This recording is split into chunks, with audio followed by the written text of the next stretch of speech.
প্রথমবারের মতো আমরা একদম ফুল ফ্লেজড একটা ডিজিটাল প্ল্যাটফর্ম যেটা অনলাইনে কিনা যায়। আপনি জানেন যে এখন আমাদের ওয়ার্ল্ডের সব জায়গায় আপনার এখন কিন্তু সব টিকিট অনলাইনে কাটে।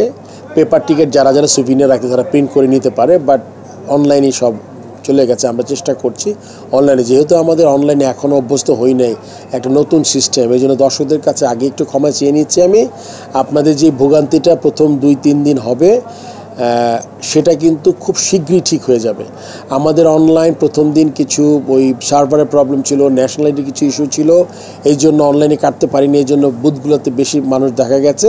বাট আই এম শিওর এমন দিন আসবে যেটা আমি খুবই অত্যন্ত আনন্দিত হব, যেখানে আপনার অনলাইনে টিকিট কাটবে। এটাতে সবচেয়ে বড় সুবিধাটা হচ্ছে, আপনি জানেন তো, একটা টিকিট মানে একটা টিকিটের যে মূল্য ওইটা একটা টাকা।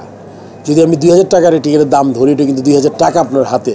সো এইটাতে যত লোক ইনভলভ কম করা যায়, এটা সিস্টেম হবে। আপনি টিকিটটা কাটবেন, টিকিটটা কাটার পরে এই টিকিটটা আপনার চলে যাবে গেটওয়ের মাধ্যমে দিয়ে। আমাদের যে টিকিটের যেই বিসিসিবি টিকিট কালেকশন একটা আমরা অ্যাকাউন্ট করেছি সরাসরি, এখানে কোনো হিউম্যান ফ্যাক্টর নাই। সো এইটা যদি আমরা পুরোপুরি করতে পারি, আমাদের যেমন ভোগান্তি কম হবে, রেভিনিউটা ইমপ্রুভ করবে, সো দ্যাট আমরা এই টাকাগুলো অন্য কোনো কাজে লাগাতে পারি। আর আপনি বলেছেন ঠিকই, দর্শকরা যখন কালকে নতুন জিনিস যখন হয় তখন আসলে একটু প্যানিক করেছি আমরা, কিছু গুজবও ছড়িয়েছে। এগুলোর থেকে আপনারা কান না দিবেন। আপনি দেখবেন ইনশাআল্লাহ আগামী 2-3 দিন মধ্যে ঢাকা রাউন্ডে মোটামুটি আমরা পুরোপুরি জিনিসটা একটা সিস্টেম এনে ফেলতে পারবো। যারা অনলাইনে টিকিট কিনবে তাদের জন্য করণীয় কি থাকবে? তাদের অনুরোধ থাকবে, অনলাইনে যারা টিকিট কেটেছেন তাদের প্রিন্ট করার কোনো দরকার নাই। টিকিটটা আপনি অনলাইনে কিনবেন, যেই ডিভাইসে আপনি কিনে নিয়ে আসবেন, ওই ডিভাইসটা আপনি শুধু যেই চেকার বা ট্র্যাকার বা যেই মেশিন নিয়ে লোক থাকবে আপনার, কেন এটা আপনি জানেন এটা ডাবল ট্রিপল প্রোটেকশন দেওয়া টিকিট। এই টিকিট নকল করতে পারবেন না। কিউআর কোড ছাড়াও এখানে আরও নতুন একদম মানে খুবই উন্নতি প্রযুক্তি ব্যবহার করা হয়েছে, বিডিএস।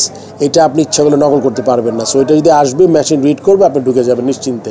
সো আপনার টিকিট প্রিন্ট করার কোনো দরকার নাই। যারা ব্যাংক থেকে টিকিট কাটবেন ওখানে সেম বিডিএস থাকবে, এবং আপনাদের মাথায় রাখতে হবে প্রত্যেকটা টিকিটের হিসাব আছে। আমরা যেসব জায়গায় আমরা কিছু টিকিট আমাদের, আপনি জানেন যে আমরা বিনামূল্যে সরবরাহ করি, যারা আমাদের হেল্প করে থাকেন, তাদের টিকিট, রেভিনিউ টিকিট, সব টিকিটের কিউআর কোড, বিডিএস, প্রত্যেকের আলাদা নাম্বার। এই সেকেন্ড আর জেনারেট কেউ করতে পারবে না এই টিকিটটা। সো এটা আপনাদের মাথায় রাখতে হবে। আমার মনে হয় যদি নকল টিকিট দিয়ে কেউ ঢোকার চেষ্টা করেন, এটা আপনি সফল হবেন না। সো সবাইকে অনুরোধ করব, আপনারা টিকিটটা কেটে, অনলাইন হোক বা পেপার টিকিট হোক, টিকিটটা কেটে আপনি আসবেন এবং বাংলাদেশ টিকিটকে আপনারা সাহায্য করবেন। কালকে তো ব্যাংক হলিডে, তো দর্শকদের টিকিট কাটার জন্য বিসিবি কি আমরা বলেছি ব্যাংকে কালকে টিকিটটা আজকে ওদের অ্যানাউন্সমেন্ট দিতে বলা হয়েছে। যারা খেলা দেখতে চান কালকে, তারা আজকের মধ্যে টিকিটগুলো সংগ্রহ করে নেবেন। এই জন্য যেহেতু ব্যাংক বন্ধের জন্য আমরা টিকিটের অনলাইনে আমরা 35% দিয়েছিলাম, আমরা এখন অনলাইনে প্রায় 55% টিকিট দিয়েছি।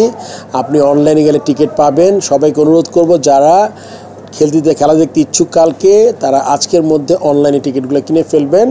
এবং আপনি যতক্ষণ টিকিট থাকবে, এবং এটা বুঝতে হবে ঢাকা শহর আমাদের অত্যন্ত জনবহুল একটা শহর।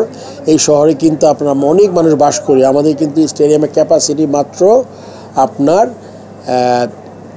24 না 25,000। তার মধ্যে থেকে বলেছিলাম কিছু টিকিট আমাদের বিভিন্ন এজেন্সিতে দিতে হয়। এছাড়া টিকিটের সব যে খেলা দেখতে ইচ্ছুক তারা একটু আগে টিকিটটা সংগ্রহ করবেন। আর আমাদের এখানে একটা সুইমিং পুলের পাশে একটা বুথ তৈরি করেছি। আপনাদের কাছে আমার অনুরোধ থাকবে, একটা ভালো জিনিস করার চেষ্টা করছে ক্রিকেট বোর্ড, এটাতে আপনারা সর্বোচ্চ সহযোগিতা করবেন। আপনারা এটা নিয়ে কোনো মারামারি নাই। আর এই টিকিট কিন্তু একসময় শেষ হয়ে যাবে, এইটা আপনার মেনে নিতে হবে। আপনার সেকেন্ড আবার ট্রাই করতে হবে। সো আমি সবাইকে অনুরোধ করব, শৃঙ্খলা বজায় রেখে আপনারা, আজকে কিছু অনাকাঙ্ক্ষিত ঘটনা ঘটেছে, যারাই করেছে আমার আশা করব যে আপনি এই ধরনের কোনো কাজ করেন না।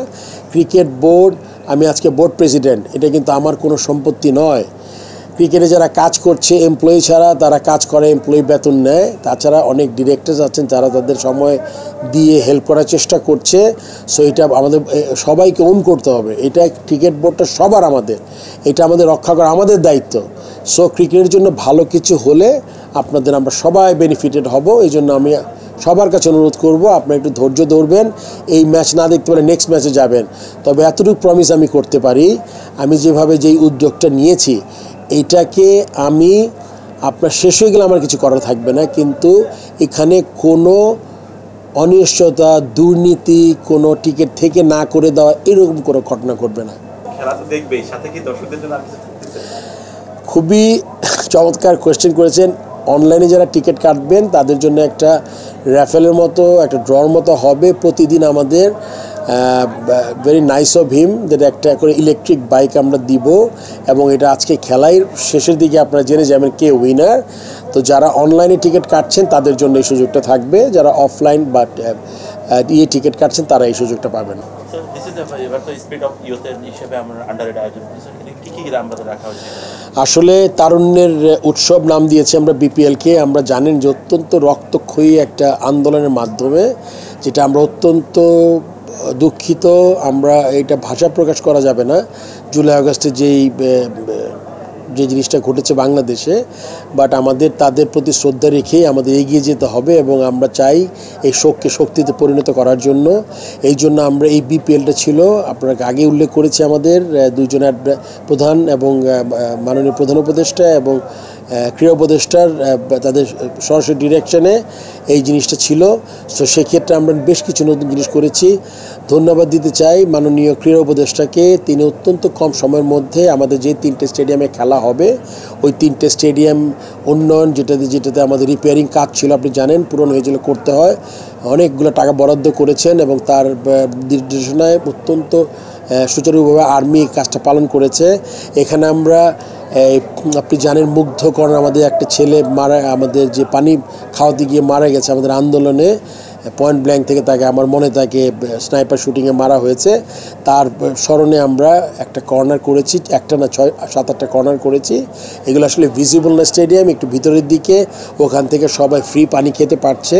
এটা পুষ্টিকে ধন্যবাদ, পুষ্টি এই কাজটা করেছে আমাদের সাথে।